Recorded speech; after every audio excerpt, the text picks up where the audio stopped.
तो पश्चिम बंगाल के उत्तरी हिस्सों में ना एक बहुत ही खूबसूरत लोक संगीत गाया जाता है। लेप्चा समुदाय का गीत है ये। हाँ, लेप्चा गीत। बिल्कुल। और इसके बोल कुछ ऐसे हैं कि जो गाने वाला है वो प्रकृति के संगीत, मतलब झरनों की आवाज, नदियों का बहना, पहाड़ों की शांति, यहाँ तक कि छोटे छोटे कीड़ों की भिनभिनाहट को भी ग्रहण कर रहा है और उसे वापस ईश्वर को समर्पित कर रहा है। बहुत ही काव्यात्मक नजरिया है ना? लेकिन अगर हम आज की दुनिया को देखें तो ये जो प्रकृति का संगीत है ना, ये बहुत तेजी से खामोश हो रहा है। तो आज के इस डीप डाइव में हमारे सामने जो रिसर्च और स्रोत है, हम उनके जरिए भारत की इसी बायोडाइवर्सिटी यानी जैव विविधता के खजाने को समझने की कोशिश करेंगे। हाँ, और उस खजाने पर मंडरा रहे एक बेहद खामोश लेकिन खतरनाक संकट को भी। बिल्कुल। तो चलिए इसे थोड़ा और गहराई से समझते हैं। ये जो लेप्चा गीत है, ये हमें प्रकृति के बारे में क्या बताता है? देखिए, ये गीत एक बहुत ही गहरा नजरिया देता है कि कैसे पहले के समय में प्रकृति को सिर्फ एक रिसोर्स या संसाधन की तरह नहीं देखा जाता था। मतलब कोई ऐसी चीज नहीं जिसे बस इस्तेमाल कर लिया जाए? बिल्कुल नहीं। इसे एक जीवंत प्रणाली की तरह देखा जाता था। हम अक्सर ये भूल जाते हैं कि सूक्ष्म जीवाणुओं से लेकर विशाल नीली वेल तक हम सब एक बहुत ही जटिल इकोसिस्टम का हिस्सा है। एक पूरा ताना बाना है। हाँ बिल्कुल। आज हम जो हवा ले रहे हैं, पानी पी रहे हैं या जिस मिट्टी में हम अपना अनाज उगा रहे हैं ना, वो सब इसी इकोसिस्टम की देन है। पौधे, पशु और जो माइक्रोब्स होते हैं वही इन चीजों को लगातार रिसाइकिल करते हैं, उनका पुनः सृजन करते हैं। तो मतलब ये कोई मशीन नहीं है कि कोई एक पुर्जा खराब हो गया तो हम बस बाजार गए और नया ले आए। सही कहा आपने, ये कोई फैक्ट्री नहीं है। और शायद यही बात इस पूरे विषय को इतना दिलचस्प और थोड़ा डरावना भी बनाती है, क्योंकि जब मैं इन स्रोतों के डेटा को पढ़ रही थी ना, तो कागज पर सब कुछ बहुत शानदार दिखता है। हैं? आंकड़े तो बहुत प्रभावशाली लगते हैं शुरुआत में, है ना? मतलब भारत के पास दुनिया की कुल जैव उपजातियों का लगभग 8% हिस्सा है, और ये कोई छोटी मोटी बात नहीं है। हम लगभग 16 लाख प्रजातियों की बात कर रहे हैं। 16 लाख बहुत बड़ा नंबर है। तो मतलब ऐसा लगता है जैसे हमारे पास प्रकृति का एक बहुत बड़ा, कभी ना खत्म होने वाला बैंक अकाउंट है। कागज पर तो वो बैंक अकाउंट वाकई बहुत विशाल दिखता है, लेकिन असलियत ये है कि इस अकाउंट से रोजाना बहुत बड़ी निकासी हो रही है, और सबसे बड़ी बात, कोई उसका हिसाब भी नहीं रख रहा है। बिना हिसाब के पैसे निकल रहे हैं। बिल्कुल। अगर हम स्रोत सामग्री में दिए गए खतरों को ध्यान से देखें तो भारत में लगभग 10% वन्य वनस्पति और 20% स्तनधारियों पर विलुप्त होने का सीधा खतरा मंडरा रहा है। 20% मैमल्स पर? बाप रे। हाँ, ये सिर्फ एक चेतावनी नहीं है, ये आज की ग्राउंड रियलिटी है। कई प्रजातियां तो इस कगार पर खड़ी हैं कि शायद कुछ सालों में वे सिर्फ हमें किताबों में ही देखने को मिलेंगी। तो मतलब ये कुछ ऐसा है कि कोई इंसान बाहर से बहुत अमीर दिख रहा है, उसने बड़ी गाड़ी ले रखी है, महंगे कपड़े पहने हैं, लेकिन उसे खुद नहीं पता कि उसका बैंक अकाउंट तेजी से खाली हो रहा है और वो दिवालिया होने वाला है। बिल्कुल। और पता है, जब मैं इन पेपर्स को पढ़ रही थी तो मुझे कुछ ऐसे नाम मिले जिनके बारे में ज्यादातर लोग बात तक नहीं करते। मतलब हम हमेशा बाघ, शेर और हाथियों की बात करते हैं, जो बड़े और दिखने वाले जानवर हैं। हाँ, लेकिन महुआ की एक जंगली किस्म है, मधुका इंसिग्निस, या फिर हुबर्डिया हेप्टान्यूरॉन नाम की घास की एक प्रजाति है। ये पौधे और घास भी तो गायब हो रहे हैं ना? हाँ बिल्कुल हो रहे हैं। इसके अलावा पहाड़ी कोयल, गुलाबी सिर वाली बत्तख, इन सब की स्थिति को लेकर कोई तो पैमाना होगा ना, जिससे ये तय होता है कि कौन कितना खतरे में है। इसके लिए अंतर्राष्ट्रीय प्राकृतिक संरक्षण संघ, जिसे हम IUCN कहते हैं, उन्होंने एक बहुत ही स्पष्ट प्रणाली बनाई है। अच्छा, वो जो रेड लिस्ट निकालते हैं? बिल्कुल वही। तो ये प्रणाली सिर्फ ये नहीं कहती कि कोई प्रजाति बस बच गई या खत्म हो गई, ये उस गिरावट के अलग अलग चरणों को मापती है। मतलब अलग अलग कैटेगरीज होती हैं? हाँ, जैसे कुछ सामान्य जातियां हैं जिनकी आबादी अभी स्थिर है, लेकिन इसके बाद की जो कैटेगरीज हैं वो चिंताजनक हैं। संकटग्रस्त या एंडेंजर्ड जातियां वो हैं जिनके लुप्त होने का खतरा बहुत ज्यादा है, जैसे कि काला हिरण या गेंडा। सही कहा। फिर आती हैं सुभेद्य यानी वल्नरेबल जातियां, जैसे गंगा की डॉल्फिन या नीली भेड़। इनकी संख्या अगर इसी तरह घटती रही ना, तो वे भी जल्दी संकटग्रस्त हो जाएंगे। और सबसे आखिर में वो जो लुप्त हो चुकी हैं। हाँ, जो अब दुनिया में नहीं बची, जैसे वो गुलाबी सिर वाली बत्तख जिसका आपने जिक्र किया। वाकई में सोचने पर मजबूर कर दिया। आप एशियाई चीते की बात कर रही हैं? हाँ, एशियाटिक चीता।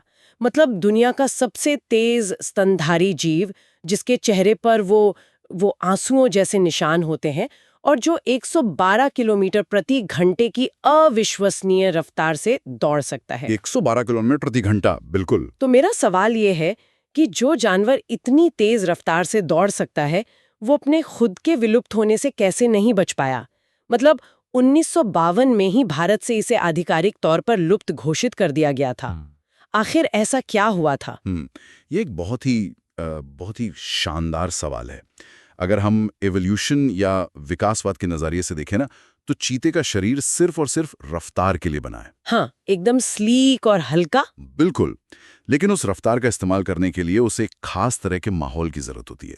उसे विशाल खुले घास के मैदान चाहिए होते हैं, जहां वो बिना किसी रुकावट के दौड़ सके। सही कहा, जहां वो अपने शिकार के पीछे लंबी दौड़ लगा सके। और यहाँ जो बात सबसे हैरान करने वाली है वो ये है कि चीते का शिकार किसी दूसरे बड़े जानवर ने नहीं किया। तो फिर वो कैसे मारा गया? उसकी मौत उसके अपने आवास के छिन जाने और शिकार की कमी के कारण हुई। अच्छा, मतलब उसका घर ही छिन गया? हाँ, जब इंसान ने खेती के लिए उन खुले घास के मैदानों पर कब्जा कर लिया, उन्हें छोटे छोटे टुकड़ों में बांट दिया, बाड़ लगा दी और चीते के शिकार वाले जो छोटे जानवर थे उन्हें खत्म कर दिया, तो उसकी वो 112 किलोमीटर की रफ्तार तो पूरी तरह से बेकार हो गई ना? एकदम बेकार हो गई। वो बंद जगह में दौड़ ही नहीं सकता। ये तो बहुत ही विडंबना की बात है। मतलब एक तरह से प्रकृति ने उसे जो सबसे बड़ी ताकत दी थी, उसकी रफ्तार, बदलती हुई दुनिया में वही उसके काम नहीं आई। बिल्कुल। और ये हमारे लिए एक बहुत बड़ा सबक है। जब कोई इकोसिस्टम सिकुड़ता या टूटता है ना, तो सिर्फ कमजोर प्रजातियां ही नहीं मरती, ताकतवर भी मारे जाते हैं। हाँ, जो सबसे ज्यादा स्पेशलाइज या विशिष्ट हैं वो सबसे पहले खत्म होते हैं, क्योंकि वे बदलावों के साथ जल्दी तालमेल नहीं बिठा पाते। ये तो हो गई उन प्रजातियों की बात जो गायब हो रही हैं। लेकिन जब मैं वनों की कटाई और इस विनाश के कारणों को समझने की कोशिश कर रही थी ना, तो मुझे इस रिसर्च में एक ऐसा डेटा पॉइंट मिला जिसने मुझे पूरी तरह से चकरा दिया। कौन सा डेटा? स्रोत में स्टेट ऑफ फॉरेस्ट रिपोर्ट का जिक्र है। वो रिपोर्ट कहती है कि 2013 से 2015 के बीच देश में घने वनों के क्षेत्र में 3,775 वर्ग किलोमीटर की वृद्धि हुई है। हाँ, ये आंकड़ा है तो सही। अब ये कैसे संभव है? मतलब एक तरफ हम कह रहे हैं कि चीते के रहने की जगह खत्म हो गई, इकोसिस्टम बर्बाद हो रहे हैं, और दूसरी तरफ सरकारी डेटा कह रहा है कि घने जंगल बढ़ रहे हैं। ये कंफ्यूजन होना बहुत लाजमी है। क्या हम असल में पर्यावरण को बचा रहे हैं या ये आंकड़े कुछ और ही कहानी कह रहे हैं? देखिए, जो आंकड़े वन क्षेत्र में वृद्धि दिखा रहे हैं ना, वो गलत नहीं है, लेकिन वे पूरी सच्चाई भी नहीं बताते हैं। मतलब आधा सच है। एक तरह से हाँ। इसके पीछे का विज्ञान और नीति समझना बहुत जरूरी है। जब हम वन या जंगल की बात करते हैं तो हमारे दिमाग में क्या आता है? एक ऐसी जगह जहां अलग अलग तरह के पेड़ हों, लताएं हों, झाड़ियां हों, छोटे कीट, पक्षी और जानवर एक साथ रहते हों, है ना? बिल्कुल, एकदम हरा भरा और विविधता से भरा हुआ। लेकिन सरकारी आंकड़ों में क्या होता है? अक्सर एक खास ऊंचाई और घनत्व वाले पेड़ों के समूह को वन मान लिया जाता है। अच्छा। हाँ, चाहे वो प्राकृतिक जंगल हो या फिर इंसानों द्वारा लगाया गया कोई प्लांटेशन, सैटेलाइट से देखने पर वो हरा ही दिखता है। तो आप ये कह रहे हैं कि ये जो 3,775 वर्ग किलोमीटर की वृद्धि हुई है, वो असल में वो पुराने प्राकृतिक जंगल नहीं है। उनमें से एक बहुत बड़ा हिस्सा प्लांटेशन का है, जिसे वानिकी की भाषा में संवर्धन वृक्षारोपण या एनरिचमेंट प्लांटेशन कहा जाता है। एनरिचमेंट प्लांटेशन, ये क्या होता है? ये एक ऐसी प्रक्रिया है जहां किसी एक विशेष प्रजाति के पेड़ों को बहुत बड़े पैमाने पर लगाया जाता है, और अक्सर ये कमर्शियल या व्यावसायिक फायदों के लिए होता है। लकड़ी के लिए या कागज के लिए? बिल्कुल। और यहीं से असली समस्या शुरू होती है। एक प्राकृतिक जंगल और एक मोनोकल्चर प्लांटेशन में जमीन आसमान का अंतर होता है। ये तो कुछ ऐसा हुआ कि जैसे मान लीजिए आप किसी भव्य बुफे में गए हो। बुफे में? हाँ, जहाँ 100 तरह के अलग अलग व्यंजन रखे हों, हर तरह के इंसान की पसंद का कुछ न कुछ वहाँ मौजूद हो। बिल्कुल, बहुत सारी चॉइस। और अचानक कोई मैनेजमेंट वाला आए, वो सारे के सारे व्यंजन हटा दे और वहाँ सिर्फ उबले हुए चावल की हजारों प्लेटें लगा दें। मारे बाप रे! तो गिनती के हिसाब से तो शायद प्लेटें पहले से ज्यादा हो गई हैं। हाँ, डेटा कहेगा कि खाना बढ़ गया है, लेकिन जो विविधता थी वो तो पूरी तरह खत्म हो गई ना। जो इंसान रोटी या सब्जी खाने आया था वो तो भूखा ही रह जाएगा। ये एनालॉजी इस स्थिति को बिल्कुल सटीक तरीके से समझाती है। बहुत ही बढ़िया उदाहरण है। है ना? उबले चावल से सबका पेट तो नहीं भरेगा। बिल्कुल नहीं। जब आप एक ही तरह के पेड़ लगाते हैं, जिसे हम मोनोकल्चर कहते हैं, तो आप सिर्फ पेड़ों की गिनती बढ़ा रहे होते हैं, बायोडायवर्सिटी को नहीं। अगर ऐतिहासिक रूप से देखें ना, तो भारत में इसका बहुत बुरा असर हुआ है। उदाहरण के लिए दक्षिण भारत में प्राकृतिक जंगलों को हटाकर वहां बड़े पैमाने पर सिर्फ सागवान या टीक के पेड़ लगाए गए। सागवान की लकड़ी तो बहुत महंगी बिकती है। बिल्कुल, ये कमर्शियल फायदा है। और इसी तरह हिमालय के क्षेत्रों में ब्रिटिश काल से ही चीड़ या पाइन के पेड़ लगाने का चलन शुरू हुआ था। अरे हाँ, पहाड़ों पर तो चीड़ के पेड़ बहुत दिखते हैं। हाँ, क्योंकि चीड़ के पेड़ बहुत तेजी से बढ़ते हैं और उनकी लकड़ी बहुत काम आती है। लेकिन एक बड़ी समस्या है, उनकी जो पत्तियां होती है ना, पाइन नीडल्स, हाँ, वो नुकीली सी, वो जमीन को इतना एसिडिक या अम्लीय बना देती हैं कि उनके नीचे कोई दूसरी घास या पौधा उग ही नहीं पाता। अच्छा, मैंने कभी ये सोचा ही नहीं था। और जब नीचे कोई घास ही नहीं होगी तो शाकाहारी जानवर वहाँ क्या खाएंगे? कुछ नहीं मिलेगा उन्हें। वो उस जंगल को छोड़कर चले जाएंगे। और जाहिर है उनके पीछे पीछे मांसाहारी जानवर भी चले जाएंगे। एकदम सही। मतलब पेड़ तो बहुत सारे हैं, लेकिन जंगल के नाम पर वो एक तरह से बंजर जमीन है। बिल्कुल बंजर। हिमालय में इन चीड़ के पेड़ों ने वहाँ के प्राकृतिक ओक और रोडोडेंड्रन के जंगलों को भारी नुकसान पहुंचाया है। ओक के जंगल तो बहुत जरूरी होते हैं पहाड़ों के लिए, है ना? बहुत जरूरी। वो पानी को सोख कर रखने का काम करते थे, जिससे प्राकृतिक झरने बहते थे। और हाँ, चीड़ के जंगलों में आग भी बहुत जल्दी लगती है। अरे हाँ, हर साल हम जंगल की आग की खबरें सुनते हैं। तो आप देखिए, कमर्शियल फैसले ने पूरे पहाड़ के इकोसिस्टम का ढांचा ही बदल दिया। और ये विनाश सिर्फ आज की कहानी तो नहीं है। अगर हम स्रोत सामग्री के ऐतिहासिक हिस्से पर गौर करें तो इस तबाही की जड़ें औपनिवेशिक काल यानी ब्रिटिश राज तक जाती हैं। बिल्कुल, ये बहुत पुरानी शुरुआत है। रेलवे लाइनों के विस्तार के लिए, लकड़ी के स्लीपर्स बनाने के लिए, जहाज़ों के निर्माण के लिए पेड़ों की जो अंधाधुंध कटाई हुई, उसी ने इस बर्बादी की नींव रखी थी। सही बात है। और ऐसा नहीं कि आज़ादी के बाद हमने अचानक कोई बहुत बड़ा सुधार कर लिया हो। नहीं, बिल्कुल नहीं। 1951 से 1980 के बीच के आंकड़े बताते हैं कि कृषि के फैलाव के लिए लगभग 26,200 वर्ग किलोमीटर वन साफ कर दिए गए। 26,000 वर्ग किलोमीटर सिर्फ खेती के लिए। हाँ, और इसके अलावा पूर्वोत्तर और मध्य भारत में झूम खेती, जिसे स्लैश और बर्न खेती भी कहते हैं, उसने जंगलों के एक बड़े हिस्से को प्रभावित किया। ये वही है ना जिसमें लोग जमीन के एक टुकड़े पर जंगल जलाते हैं? हाँ, वो जंगल जलाते हैं, खेती करते हैं और फिर जमीन की उर्वरकता खत्म होने पर आगे बढ़ जाते हैं। लेकिन अगर हम आज के समय की बात करें तो अब हम उतने बड़े पैमाने पर झूम खेती तो नहीं कर रहे हैं ना।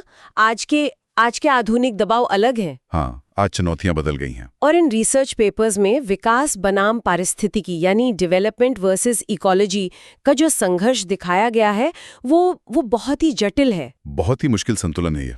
एक तरफ हमें बिजली चाहिए, सड़कें चाहिए, अपनी अर्थव्यवस्था को बढ़ाना है, और दूसरी तरफ वो नदियां और जंगल हैं जो इसका मूल्य चुका रहे हैं। बिल्कुल। और आधुनिक परियोजनाओं का जो पैमाना है ना, वो इतना विशाल है कि उनका असर भी उतना ही विनाशकारी होता है। जैसे कि बांध? हाँ, नदी घाटी परियोजनाओं का ही उदाहरण ले लीजिए। 1952 से लेकर अब तक इन परियोजनाओं के कारण 5,000 वर्ग किलोमीटर से अधिक वन साफ हो चुके हैं। 5,000 वर्ग किलोमीटर? और ये सिर्फ पेड़ों के कटने की बात नहीं है। जब एक बहुत बड़ा बांध बनता है ना, तो वो एक विशाल क्षेत्र को जलमग्न कर देता है, पानी में डुबो देता है। मध्य प्रदेश में नर्मदा सागर परियोजना को ही देखें तो उसके पूरा होने से आपको अंदाजा है कितना जंगल डूबेगा। कितना? 4 लाख हेक्टेयर वन पानी में डूब जाएंगे। 4 लाख हेक्टेयर, बाप रे। ये सिर्फ जमीन का टुकड़ा तो नहीं है, ये लाखों जानवरों, पक्षियों और कीड़ों का घर है। बिल्कुल, उनका पूरा संसार है। जब वो जमीन पानी के नीचे चली जाएगी तो वहां का माइक्रो क्लाइमेट ही बदल जाएगा पूरी तरह से। और फिर माइनिंग यानी खनन की बात आती है। मुझे इस रिसर्च में बक्सा टाइगर रिजर्व का वो हिस्सा पढ़ते हुए वाकई बहुत निराशा हुई। हाँ, पश्चिम बंगाल वाला। हाँ, वहाँ डोलोमाइट खनन चल रहा है। और ये सिर्फ वहाँ के स्थानीय पेड़ों को नुकसान नहीं पहुंचा रहा, बल्कि ये हाथियों के उन पारंपरिक रास्तों को भी ब्लॉक कर रहा है जिनका वे सदियों से इस्तेमाल करते आ रहे हैं। और जब हाथियों के रास्ते इस तरह ब्लॉक होते हैं ना, तो वे अपनी जगह से भटक कर मानव बस्तियों में आ जाते हैं। फिर वो खेत बर्बाद करते हैं। बिल्कुल। फिर हम अखबारों में मानव वन्यजीव संघर्ष या ह्यूमन वाइल्ड लाइफ कॉन्फ्लिक्ट की खबरें पढ़ते हैं और हम आसानी से हाथियों को दोष दे देते हैं, जबकि वास्तव में हमने उनके घर के बीच से खदान या एक हाईवे निकाल दिया है। गलती तो हमारी है। बिल्कुल हमारी है। इसी बात पे ना एक आम धारणा का भी जिक्र करना जरूरी है। मैं अक्सर लोगों को ये कहते सुनती हूँ, और यहाँ तक कि कुछ अधिकारी भी यही मानते हैं कि कि भारत में जंगलों के खत्म होने का मुख्य कारण गांव के वो लोग हैं जो अपने जानवरों को चराने ले जाते हैं, ये बहुत कॉमन आरोप है। या फिर वो लोग जो ईंधन के लिए लकड़ी काटते हैं। मतलब सारा का सारा दोष स्थानीय और गरीब आबादी पर मढ़ दिया जाता है। देखिए, ये एक बहुत ही सुविधाजनक मिथक है, एक बहाना है। मतलब ये सच नहीं है। स्रोत सामग्री स्पष्ट रूप से इस धारणा को खारिज करती है। जब स्थानीय लोग ईंधन या चारे के लिए लकड़ी लेते हैं ना, तो वे ज्यादातर पेड़ों की टहनियां या पत्ते काटते हैं। अच्छा। इस प्रक्रिया को लोपिंग कहा जाता है। वे पूरा का पूरा पेड़ जड़ से नहीं उखाड़ते। हाँ, क्योंकि उन्हें पता है कि अगले साल उन्हें फिर से उसी पेड़ से लकड़ी चाहिए होगी। बिल्कुल, ये एक सस्टेनेबल या स्थायी तरीका है। हाँ। असली दबाव और विनाश तब होता है जब औद्योगिक और शहरी अर्थव्यवस्था की मांगें पूरी करनी होती हैं। बड़े बड़े उद्योगों के लिए। हाँ, जब फैक्ट्रियों के लिए, टिम्बर के लिए या माइनिंग के लिए जंगलों को साफ किया जाता है ना, Exactly. तब पूरा का पूरा इकोसिस्टम खत्म हो जाता है। तो ये तो वही बात हुई कि आप किसी से ये कहें कि तुम्हारे रोजमर्रा के जीवन जीने के तरीके से जंगल कट रहे हैं, जबकि पीछे से कोई बड़ी मशीन आकर पूरा पहाड़ खोद रही हो। बिल्कुल। और आधुनिक दोहन का जो एक बहुत ही दिल दहला देने वाला उदाहरण मुझे इस रिसर्च में मिला, वो है हिमालयन यव की कहानी। हिमालयन यव, इसकी कहानी वाकई में बहुत कुछ सोचने पर मजबूर करती है। हाँ। ये चीड़ की प्रजाति का एक सदाबहार औषधीय पेड़ है जो मुख्य रूप से हिमाचल प्रदेश और अरुणाचल प्रदेश में पाया जाता है। पहाड़ों पर। इस पेड़ की सबसे बड़ी खासियत यह है कि इसकी छाल, पत्तियों, टहनियों और जड़ों से एक रसायन निकाला जाता है। हाँ, टैक्सोल नाम है ना उसका। बिल्कुल, टैक्सोल। और ये टैक्सोल कोई आम रसायन नहीं है।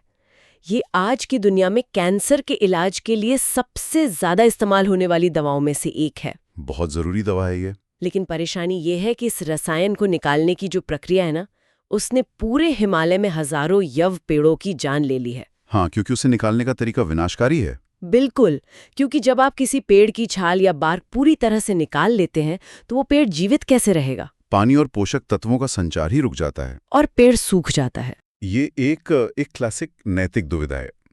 एक तरफ आपके पास मॉडर्न मेडिसिन की एक बहुत बड़ी सफलता है जो कैंसर जैसी जानलेवा बीमारी से लोगों की जान बचा रही है, और दूसरी तरफ उस इलाज को पाने की अंधी दौड़ में हम उस स्रोत को ही हमेशा के लिए नष्ट कर रहे हैं। अतिदोहन के कारण आज ये पेड़ एक संकटग्रस्त प्रजाति बन चुका है। इसे देखकर मुझे वो जो मशहूर खेल है ना, जेंगा। हाँ, जेंगा, वो लकड़ी के ब्लॉक्स वाला। हाँ बिल्कुल, मुझे उसकी याद आती है। हम इंसान कैंसर के इलाज जैसी एक बेहद महत्वपूर्ण चीज के लिए जंगल रूपी जेंगा के टावर से एक ऐसा ब्लॉक खींच रहे हैं जो हमारे लिए बहुत जरूरी है। बिल्कुल से। लेकिन हम ये भूल जाते हैं कि उस पेड़ पर निर्भर कीट, उस पर निर्भर पक्षी और वहां की मिट्टी, वो सब कुछ उस एक ब्लॉक से जुड़े हुए हैं। सब कुछ जुड़ा है। अगर हम बिना सोचे समझे उसे खींच लेंगे ना, तो एक दिन पूरा का पूरा पहाड़ का इकोसिस्टम ही धड़ाम से गिर पड़ेगा। बहुत ही गहरी बात कही आपने। और यहीं से हमारी चर्चा उस सबसे मुश्किल और चुभने वाले सवाल की तरफ मुड़ती है। कौन सा सवाल? ये सारा दोहन, ये सब कुछ हो किसके लिए रहा है? चाहे वो चीते के शिकार के लिए खत्म किए गए घास के मैदान हों, हाथियों के रास्ते में बनी खदानें हों, या फिर हिमालयन यव से निकाली जाने वाली दवा हो। पर्यावरण विनाश के पीछे शिकार, प्रदूषण या जंगल की आग जैसे कारण तो हैं ही। हाँ, वो तो है। लेकिन अगर हम स्रोत सामग्री के निष्कर्षों को देखें ना, तो सबसे बड़ा और सबसे गहरा कारण है संसाधनों का असमान बंटवारा और हमारा अति उपभोग, यानी ओवर कंजम्पशन। अति उपभोग। पता है, जब हम पर्यावरण के संकट की बात करते हैं तो सबसे पहले दिमाग में क्या आता है? बढ़ती हुई आबादी। हाँ, भीड़ भाड़ वाले शहर, बढ़ती हुई जनसंख्या। हर कोई यही कहता है कि विकासशील देशों में जो बढ़ती जनसंख्या है वही सारी समस्याओं की जड़ है। लोग ज्यादा हैं, इसलिए जंगल कट रहे हैं। ये सोचना बहुत स्वाभाविक लगता है, लेकिन गणित और डेटा कुछ और ही कहते हैं। समस्या ये है कि वे कितना और क्या उपभोग कर रहे हैं। स्रोत के आंकड़े ये बहुत साफ तौर पर बताते हैं कि एक अमेरिकी नागरिक का औसत संसाधन उपभोग एक सोमाली नागरिक की तुलना में 40 गुना अधिक है। 40 गुना? बाप रे! मतलब एक इंसान उतनी ऊर्जा, पानी और संसाधनों का इस्तेमाल कर रहा है जितना 40 लोग मिलकर करते हैं। बिल्कुल।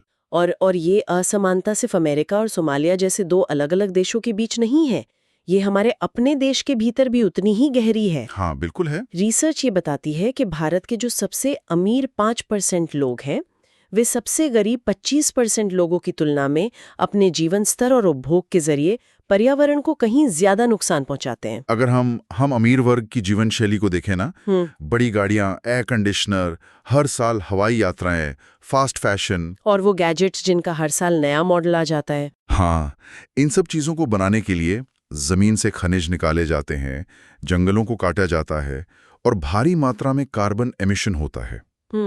दूसरी ओर जो एक गरीब व्यक्ति है, उसका कार्बन फुटप्रिंट तो ना के बराबर होता है। लेकिन यहाँ ना एक सवाल मन में आता है। कुछ लोग ये तर्क दे सकते हैं कि अरे अमीर लोग ही तो बड़े बड़े एनजीओज को डोनेशन देते हैं, वही तो वाइल्ड लाइफ कंजर्वेशन के लिए पैसा लगाते हैं। हाँ, ये अक्सर कहा जाता है। तो क्या ये सब उस नुकसान की भरपाई नहीं करता? यही तो सबसे बड़ा भ्रम है। भ्रम है? कैसे? देखिए, पैसे देकर किसी प्रोजेक्ट को फंड करना और अपने व्यक्तिगत उपभोग को कम करना, ये दोनों बहुत अलग बातें हैं। सही बात है। आप लाखों रुपए किसी टाइगर रिजर्व को दे सकते हैं, लेकिन अगर आपकी लाइफस्टाइल की वजह से किसी दूसरी जगह पहाड़ काटे जा रहे हैं, तो वो दान प्रकृति के संतुलन को वापस नहीं ला सकता। मतलब डैमेज तो हो चुका है। बिल्कुल। स्रोत ये स्पष्ट करता है कि पर्यावरण को बचाने या उसके रखरखाव की जिम्मेदारी अक्सर उन पर डाल दी जाती है जिनका इस विनाश में सबसे कम हाथ है, और जो सबसे ज्यादा उपभोग कर रहे हैं वे इस जिम्मेदारी से बच निकलते हैं। इसे समझने के लिए ना हम एक बहुत ही आसान सा उदाहरण ले सकते हैं। हाँ, बताइए। जैसे मान लीजिए हम किसी बड़े से रेस्टोरेंट में गए हैं, एक ही टेबल पर कुछ लोग बैठे हैं। ठीक है। अब एक व्यक्ति लगातार महंगी महंगी डिश ऑर्डर कर रहा है। उसने अकेले 40 रोटियां और तरह तरह के व्यंजन खा लिए। बाप रे, बहुत भूख लगी थी उसे। हाँ। और उसी टेबल के एक कोने में बैठा दूसरा व्यक्ति सिर्फ आधा निवाला ले रहा है, मुश्किल से अपना पेट भर रहा है। लेकिन जब वो भारी भरकम बिल चुकाने की बारी आती है ना, यानी पर्यावरण को बचाने की जिम्मेदारी और उसका खामियाजा भुगतने की बारी, तो वो अमीर व्यक्ति जो सब कुछ खा गया था, वो चुपचाप उठ के चला जाता है। और वो सारा बिल उस गरीब व्यक्ति पर आ गिरता है। बिल्कुल, सारा बिल उस पर आ गिरता है जिसने सिर्फ आधा निवाला खाया था। जलवायु परिवर्तन की मार, बाढ़ और सूखे का सबसे पहला शिकार वही गरीब इंसान होता है। ये एक बहुत ही शक्तिशाली और सटीक उदाहरण है। हमें सच में ये पूछना बंद करना होगा कि कितने लोग हैं, और ये पूछना शुरू करना होगा कि कौन, क्या, कहां से और कितना उपभोग कर रहा है। सही बात है।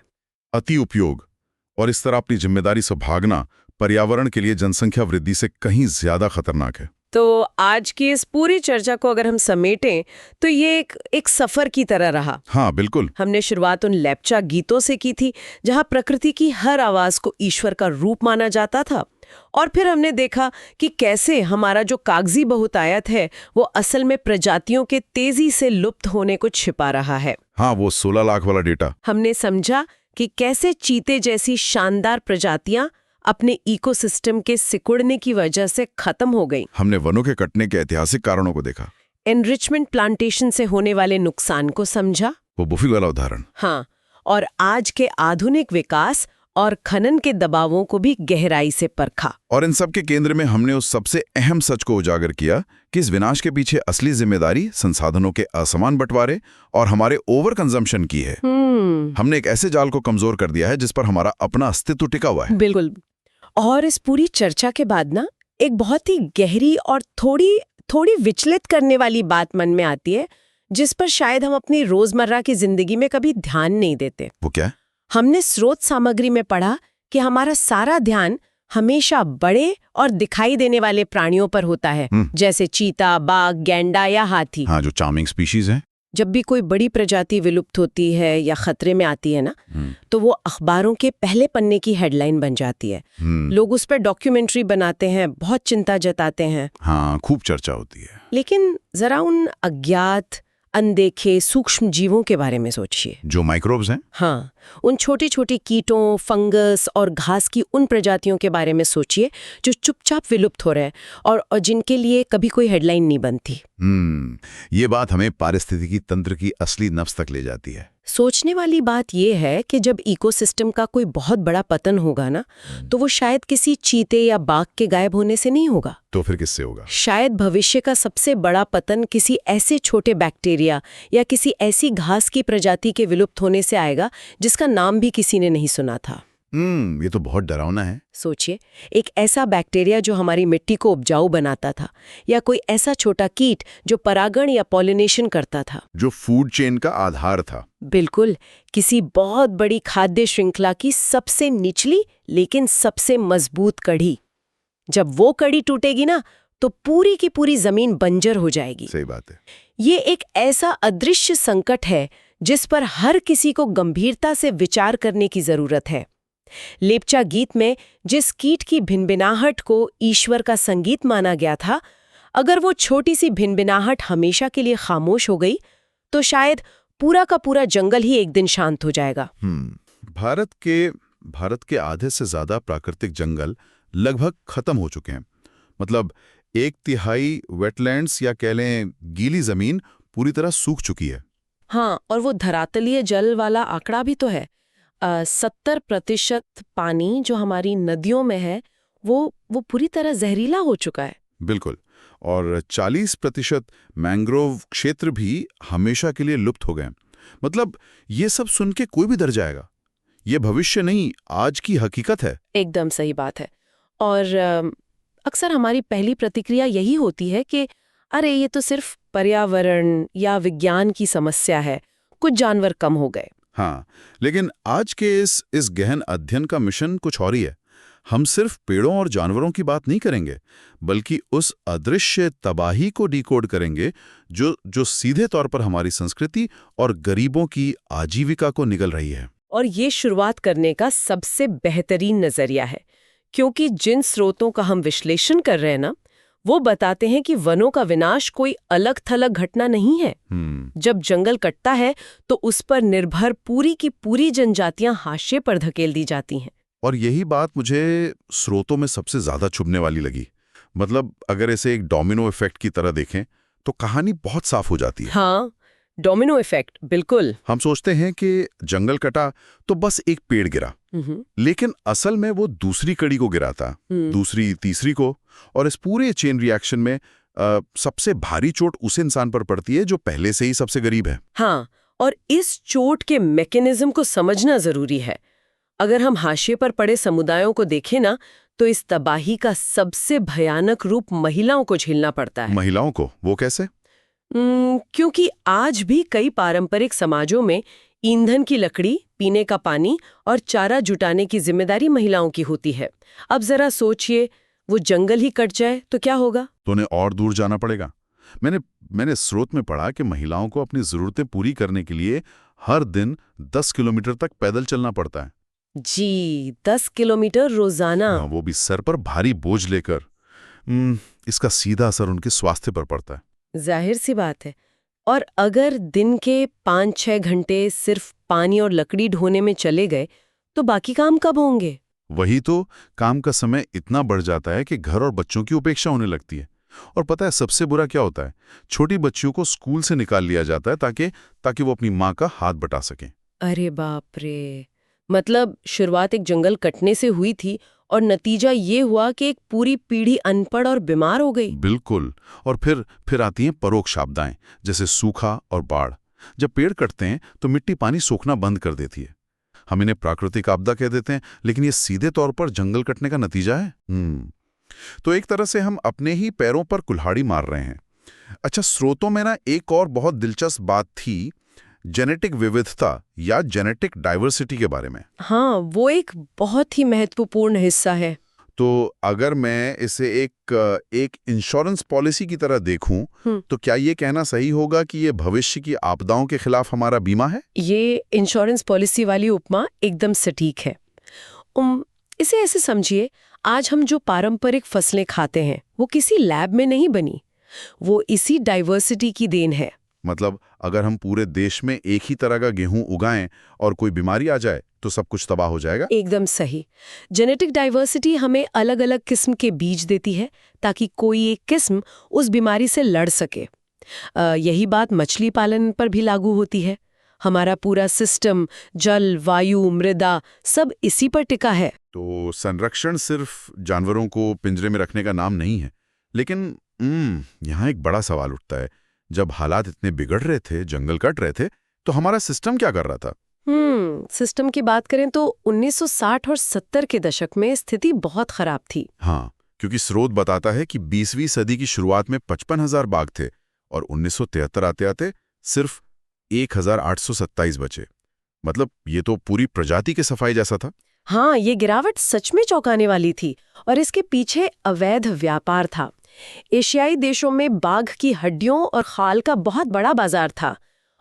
इसके अलावा शिकार और आवास का सिकुड़ना भी बड़े कारण थे। तो जब पर्यावरणविदों ने खतरे की घंटी बजाई, तब 1972 का वन्यजीवन रक्षण अधिनियम आया। बिल्कुल, इस कानून ने शिकार को गैर कानूनी घोषित कर दिया और फिर उसी के तुरंत बाद 1973 में प्रोजेक्ट टाइगर शुरू हुआ।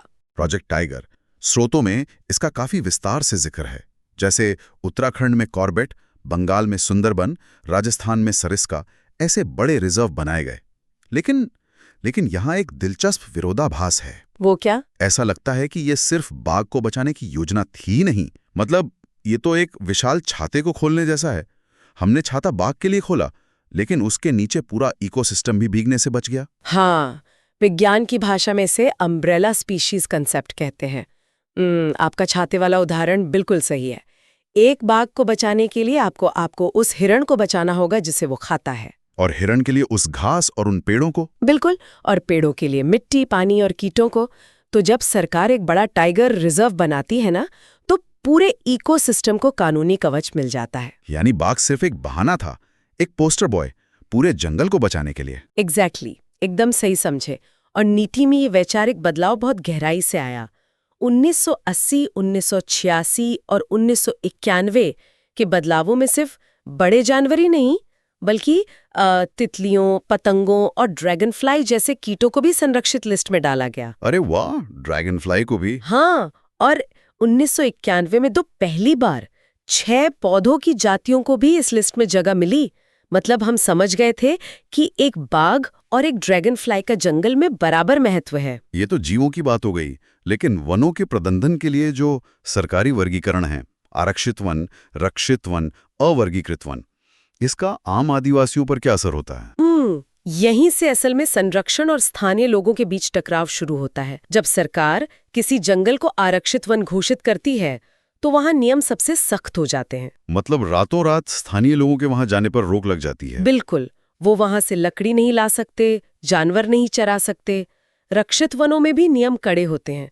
जैसे मध्य प्रदेश में 75% वन क्षेत्र स्थायी वनों के अंतर्गत है। तो जो ऊपर से बनाए गए कानून हैं, वो बिना जमीनी हकीकत जाने थोप दिए जाते हैं। हाँ, और इसी वजह से कई बार मुश्किलें खड़ी होती हैं। और शायद यही वजह है कि कहानी में एक बहुत बड़ा मोड़ आता है। एक तरफ ये टॉप डाउन सरकारी रवैया है और दूसरी तरफ जमीन पर बिना किसी वर्दी या बजट के असली संरक्षण हो रहा है। आप स्थानीय समुदायों की बात कर रहे हैं ना? हाँ, मतलब राजस्थान के सरिस्का रिजर्व में स्थानीय लोगों ने खुद वन्यजीव रक्षण अधिनियम का हवाला देकर खनन बंद करवा दिया। सरिस्का एक बेहतरीन उदाहरण है।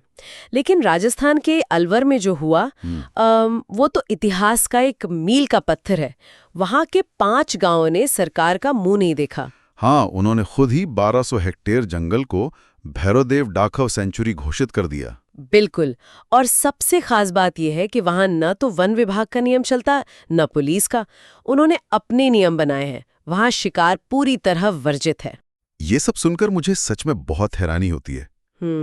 आज का आधुनिक विज्ञान और एनजीओ जिस इको फ्रेंडली जीवन शैली का इतना ढिंडोरा पीटते हैं, भारतीय संस्कृतियों ने उसे सदियों पहले ही अपना ओपन सोर्स कोड बना लिया था। अच्छा, ओपन सोर्स कोड, ये बहुत ही दिलचस्प नजरिया है। इसे थोड़ा और समझाएंगे? मेरा मतलब है कि जैसे कोई सॉफ्टवेयर सबके लिए खुला होता है, वैसे ही हमारी संस्कृति में प्रकृति संरक्षण को कानूनों में नहीं, आस्था और दिनचर्या में पिरो दिया गया। हाँ, बिल्कुल सही कहा। स्रोत में पवित्र पेड़ों के झुरमुट का जिक्र है। छोटा नागपुर में मुंडा और संथाल जनजातियां महुआ और कदम की पूजा करती हैं। पूरे भारत में पीपल और वट वृक्ष को पवित्र माना जाता है। और राजस्थान के बिश्नोई गांवों में तो काले हिरण और नीलगाय इंसानों के साथ घूमते हैं। हाँ, और इस मैकेनिज्म को समझना बहुत जरूरी है। जब आधुनिक समाज प्रकृति को देखता है तो उसे संसाधन मानता है, कच्चा माल, लकड़ी, लेकिन एक पारंपरिक समाज प्रकृति को देवता या परिवार का हिस्सा मानता है। तो जब कोई चीज पूजनीय हो जाती है तो उसे काटना सिर्फ जुर्म नहीं रहता, पाप बन जाता है। एकदम सही। आस्था एक बहुत स्थायी सुरक्षा कवच है। इसी कारण से जो पवित्र झुरमुट बचे हैं वो अपने बिल्कुल मूल रूप में है, वहां कोई एक पत्ता भी नहीं तोड़ता। ये आस्था का सिस्टम सच में बहुत ताकतवर है, लेकिन मेरे मन में एक डाउट है। वो क्या? जब इन समुदायों के सामने आधुनिक दुनिया के बड़े खतरे आए, जैसे बड़ी कंपनियां या डैम प्रोजेक्ट्स, तो क्या ये लोग सिर्फ पूजा करते रहे? क्योंकि कुल्हाड़ी के सामने तो सिर्फ आस्था काम नहीं आती ना। बिल्कुल नहीं। और यहीं पर इन समुदायों का असली जुझारूपन सामने आता है। उन्होंने सिर्फ पूजा नहीं की, वो संगठित हुए और उन्होंने आधुनिक विकास को चुनौती दी। हिमालय का चिपको आंदोलन इसका सबसे बड़ा प्रमाण है। हाँ, चिपको आंदोलन के बारे में तो सबने सुना है। लेकिन लोग सोचते हैं कि वो सिर्फ पेड़ों से चिपकने का आंदोलन था, जबकि स्रोत स्पष्ट करता है कि वो सिर्फ बचाव नहीं था। स्थानीय लोगों ने वहां सामुदायिक वनीकरण भी किया। मतलब उन्होंने सिर्फ पेड़ बचाए नहीं बल्कि नए जंगल भी उगाए। बिल्कुल। और खेती में भी उन्होंने यही किया। टिहरी का बीज बचाओ आंदोलन और नवधान्य इसके उदाहरण हैं। हाँ, उन्होंने दिखा दिया कि रासायनिक उर्वरकों के बिना भी पारंपरिक बीजों से विविध और सफल खेती हो सकती है। एकदम सही। तो अब सोचिए, एक तरफ सरकार कानून बना रही है, दूसरी तरफ समुदाय आंदोलन कर रहे हैं, तो बीच का रास्ता क्या है? शायद संयुक्त वन प्रबंधन या जॉइंट फॉरेस्ट मैनेजमेंट। अगर मैं इसे आज के कॉरपोरेट चश्मे से देखूं, तो क्या सरकार ने स्थानीय लोगों को सिर्फ चौकीदार मानने के बजाय मुनाफे का शेयर होल्डर बना दिया? ये शेयर होल्डर वाली उपमा जेएफएम की पूरी आत्मा है। 1988 में ओडिशा से इसकी शुरुआत हुई थी। वन विभाग और गांव वाले मिलकर काम करते हैं। लेकिन सवाल ये है कि वो ऐसा मुफ्त में क्यों करेंगे? और जवाब है डिविडेंड या आर्थिक लाभ। जंगल बचाने के बदले उन्हें गैर इमारती उत्पादों जैसे शहद और औषधियों पर हक मिलता है, और जब इमारती लकड़ी बिकती है तो उस मुनाफे में भी उनकी हिस्सेदारी होती है। तो मतलब बिना आर्थिक फायदे के संरक्षण की उम्मीद करना बेईमानी है। 100%। भारत में पर्यावरण संरक्षण की कहानी का यही निष्कर्ष है। विकास तभी जमीन पर टिक सकता है जब वो जनमानस पर केंद्रित हो, पर्यावरण के अनुकूल हो और सबसे जरूरी आर्थिक रूप से फायदेमंद हो। क्या बात है! आज के इस गहरे अध्ययन का सफर सच में अद्भुत रहा। मतलब हम उन भयानक आंकड़ों से चले थे, फिर प्रोजेक्ट टाइगर के उस बड़े छाते को समझा जिसने ड्रैगनफ्लाई तक को बचा लिया। हाँ, और हमने ये भी देखा कि असली ओपन सोर्स कोड उन समुदायों के पास है, चाहे वो सरिस्का के लोग हो या चिपको आंदोलन के सिपाही। बिल्कुल। और इसी से आज का वो अंतिम और शायद सबसे जरूरी विचार पैदा होता है। स्रोतों में साफ लिखा है कि फैसले लेने की प्रक्रिया में स्थानीय समुदायों को मुख्य भूमिका में आने में अभी भी देर है। ये बहुत बड़ा सवाल खड़ा करता है। जरा सोचिए, अगर राजस्थान के अलवर के 5 गांव बिना किसी सरकारी बजट या पुलिस के 1200 हेक्टेयर जंगल को अपने नियमों से पूरी तरह सुरक्षित रख सकते हैं, तो क्या हमारी वर्तमान राष्ट्रीय रणनीतियां स्थानीय लोगों को सशक्त करने के बजाय पीछे धकेल रही हैं? ये सच में सोचने वाली बात है। क्या होगा अगर हम भारत के जंगलों की पूरी चाबी वापस उन समुदायों के हाथ में सौंप दें जो सदियों से इसकी पूजा करते आए हैं? क्या हमारा ये भारी भरकम सरकारी तंत्र ही असली ग्रासरूट संरक्षण के रास्ते की सबसे बड़ी रुकावट है? ये एक ऐसा सवाल है जो सच में सोचने पर मजबूर करता है। इस सवाल को हम यहीं छोड़ देते हैं ताकि सब इस विषय में खुद गहराई से सोचें। आज के लिए बस इतना ही।